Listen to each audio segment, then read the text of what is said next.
ఆశయంతో ముందుకి నడిపాడు. కడుపు కన్నం పెట్టే రైతుల్ని ఇంటి పాపల్లే కాచుకున్నాడు.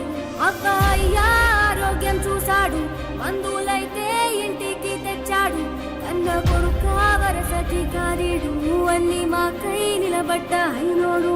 ఇక మారేనంట బతుకులు, దారి నిండా పూసెను నవ్వులు. కిరణమల్